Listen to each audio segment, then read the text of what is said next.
Hi students, welcome to another session. So far we have been discussing Unit 2 and dealing with methods of psychological inquiry. And we have dealt with many topics in this unit. And we have come up to a conclusive session.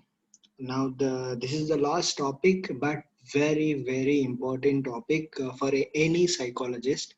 So before going to in this session, let us recall what we have learned so far in Unit 2. Unit 2 particularly deals with research methods and for any psychologist to have an understanding of data or how you inquire is really important.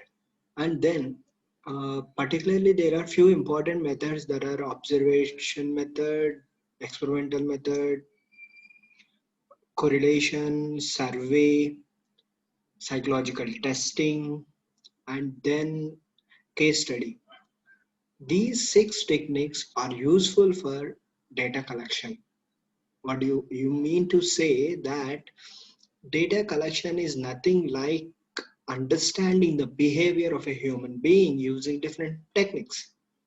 And even in that, uh, in those methods also we have some techniques like in survey method there is questionnaire interview, uh, scaling method. In psychological testing there is speed test, power test. In experimental, that is controlled naturalistic observation. There are a lot of things we have discussed so far in the past few sessions.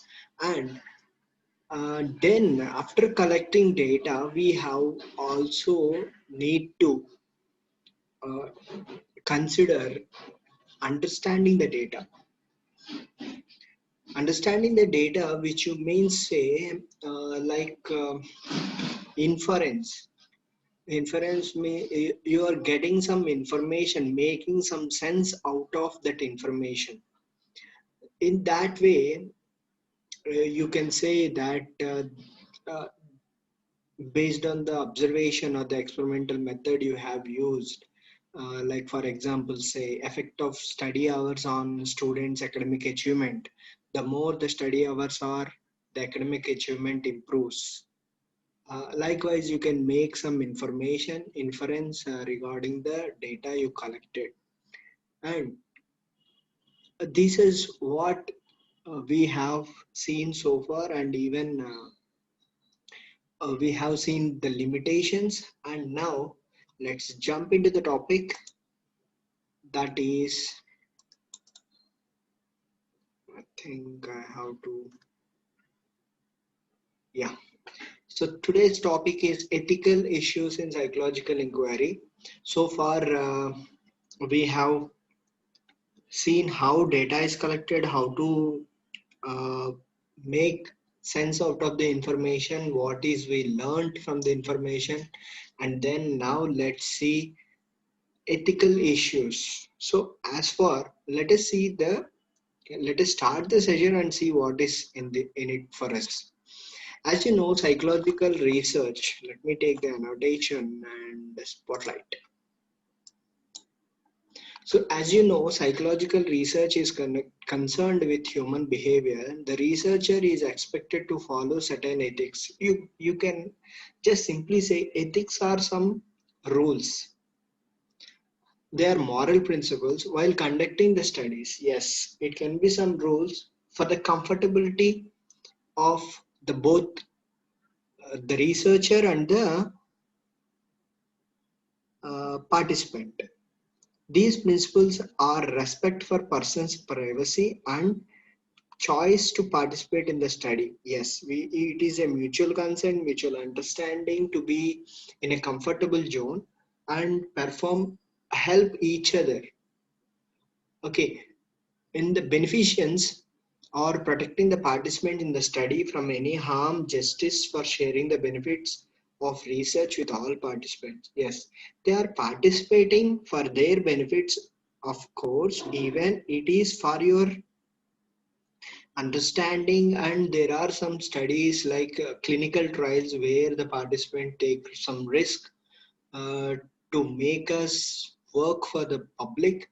And there are some ways like it is just sharing, and for the comfortness of the patient you may not be completely helping them, just as a ventilator, as a ventilation for their emotional burdens, you just help them hearing or listening to them for some time. So there is completely definitely a need for privacy, and those privacy and the rules are called ethics. We have, it is a mutual respect, and it is not completely you are helping them, but you have also to be realized that it is equally important for a participant to participate to become a psychologist. Yes, without a participant how can you become a psychologist? So there should be a respect. Yes, and then justice. Yeah, some of the important aspects of these ethical principles are described as follows.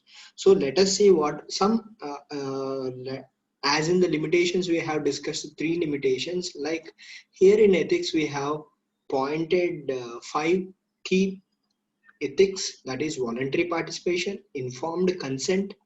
Voluntary participation is about the participation of the participant or the client.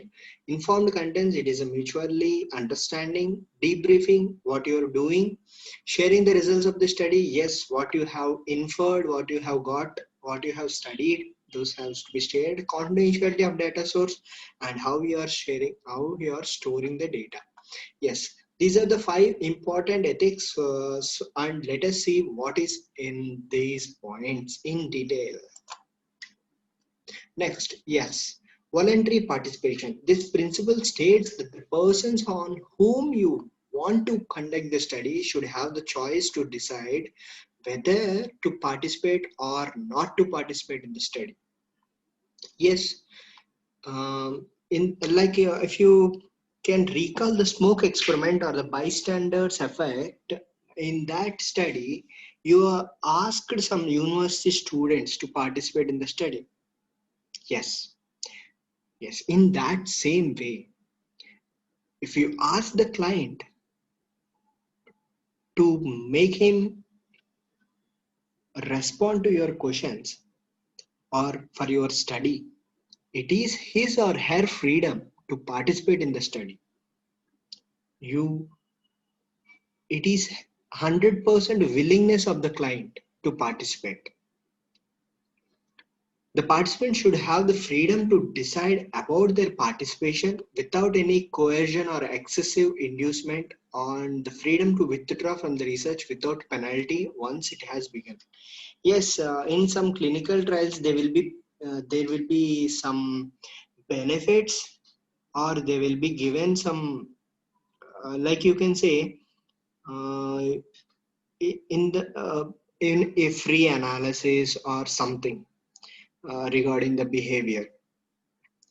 In that you should not force them that or any punishments or any penalties. You should not force them to participate, or during that if they are not feeling comfortable, you should not force them to continue. It is their decision to participate and continue further in that particular study or the session. They are completely non-cooperative, or they feel completely uncomfortable, let them choose, let them make ease of the decision. Okay, this is what the voluntary participation, they have the complete freedom. Okay, you are not binding them. Next is informed contents consent. It is essential that the participants in the study should understand what will happen to them during the study.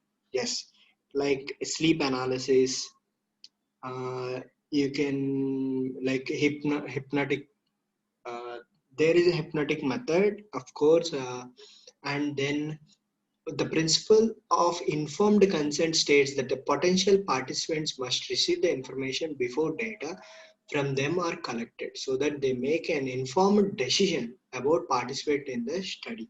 What they will be asked about, this is like simply instructions.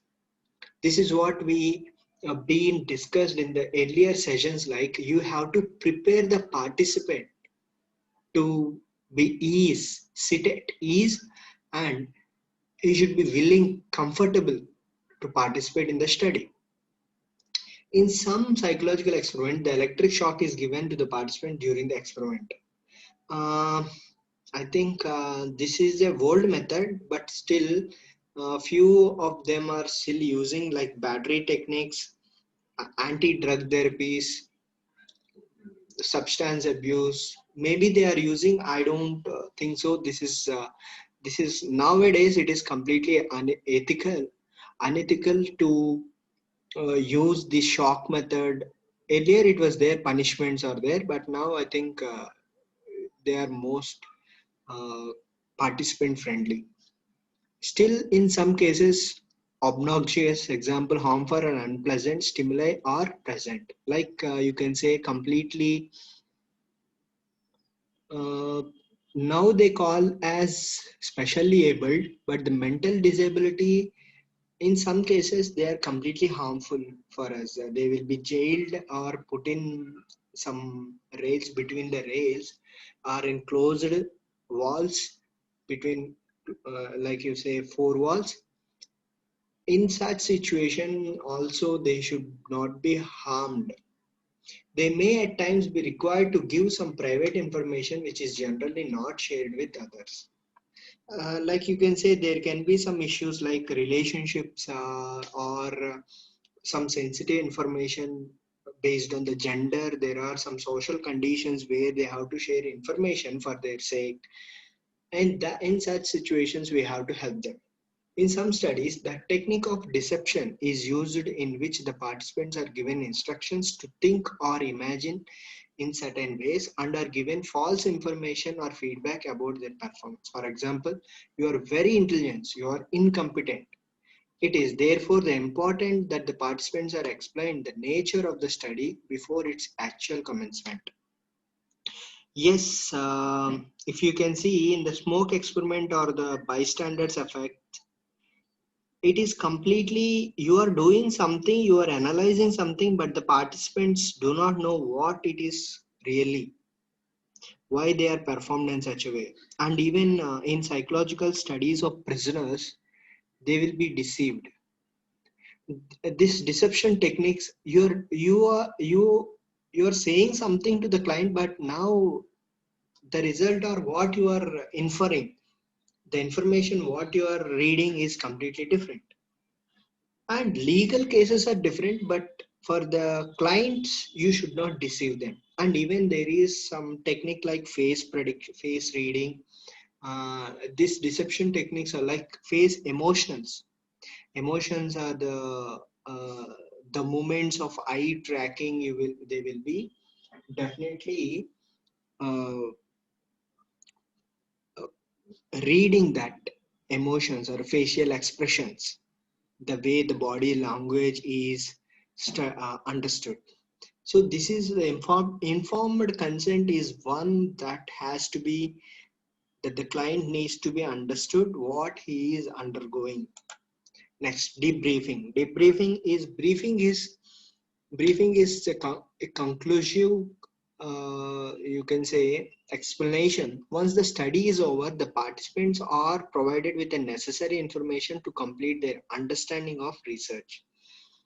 This is particularly important if deception has been used to study. Debriefing ensures the participants leave the study in the same physical and mental state as when they entered. It should offer reassurance to the participants. The researchers should make efforts to remove any anxiety or other adverse effects that the participant may have felt as a result of being deceived in the course of study. Yes, like in the smoke experiment or the bystanders effect, they were they were being smoked in the room. They may feel uncomfortable, and even in the like mental shock in the earlier example, they are physically, there may be some physical pain. But at the end of the study, you should explain them what is the necessity of it, and they should be in a comfortable position to leave the study. After the completion of the study, they should be comfortable. Like any anxiety to be or any adverse effects has to become, uh, they should be treated emotionally and physically so that they can be ease of the participation. Debriefing is such that they are given complete information and awareness of the study. They should be feel comfortable. So, and what they have been understood in the research, what is intended or what is the information they have got. So all this information to be clearly explained to the clients or the participants. Okay, then sharing the results of the study. And in the earlier we have make them understand what is all they have gone through and controlling their emotions or easing them. Now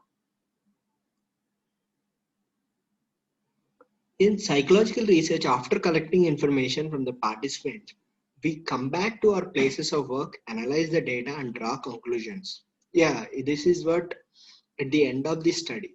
It is obligatory for the research to go back to the participant and share the results of the study with them. When you go for a data collection, the participant develops certain expectations from you. Like in the surveys. In the surveys, you will be sharing the questionnaire and you will be asking a lot of information like during the elections and some medical related things. You will be asking several questions to the public and you will be collecting data. As far as you completed analyzing that data, the result should be released so that the people know what you have been doing with the data. One of the expectations is that you will tell them about their behavior that you have investigated in the study. For example, like in the smoke experiment or the bystanders effect, and then in the study of children in recalling or remembering the poems which you will be doing the project works or ideas, and then the effect of study hours like that. After doing this completely, you will be sharing the information what is done, and that too we have to be very careful that the information should be shared in a comfortable way. And then as a researcher, it is our moral duty to go back to the participants. This exercise has two advantages. One, you fill the expectations of the participants. Second, the participants may tell you their opinion about the results, whether they are matching with the results or any improvements has to be done or there is some drawbacks in the study. You will be understanding by the discussing. I think in the limitations of the study, like in the observation, where the researcher has to discuss with the participants or these things has to be another researcher shared to the another researcher, discussion should be done for the non-biased study. These type of things like sharing the results will give you more info, more details, and it will be more, uh, you can say the quality will be improved, which sometimes will help you develop the new sets. Yes, uh, the study can be proceeded further, there can be improvements, there can be completely new insights, like you can say the quality can be improved on the further studies. And confidentiality of the data source. Confidentiality, yes, they have shared, you have been dealing with the personal information of the public. The participant in the study have the right to privacy, yes. They may ask you that you, like for example, say in some studies, the names will be concealed, they will be morphed, and their photographs should not be published. You cannot use their names, complete names or mail IDs, phone numbers, whatever you collect, they have their complete right on their information. The researcher must safeguard their privacy by keeping the information provided by them in a strict confidence. Yes, unless until it is a uh, legal permission or in a situation, any situation regarding the government, you have to handle it very carefully. The information should only be used for research purpose, and in no circumstance it should be passed on to other interested parties. For example, say the interested parties can be media. They can use data for many purposes. The most effective way of protecting the confidentiality is to not to record their identities. Yes, generally in psychological studies they use keywords. In the keywords you may identify Mr. Z, Mr. Y, and then you will have some keywords to store the information. You can decode it and understand. This is, however, not possible in certain kinds of research. In such cases, code numbers are given on the data sheet and the names with the codes are kept separately. The identification list should be destroyed as soon as the researcher is over. Yes, some code names are, there is also different methods as we discussed. The names can be very short, so you can remember their mobile numbers can be converted.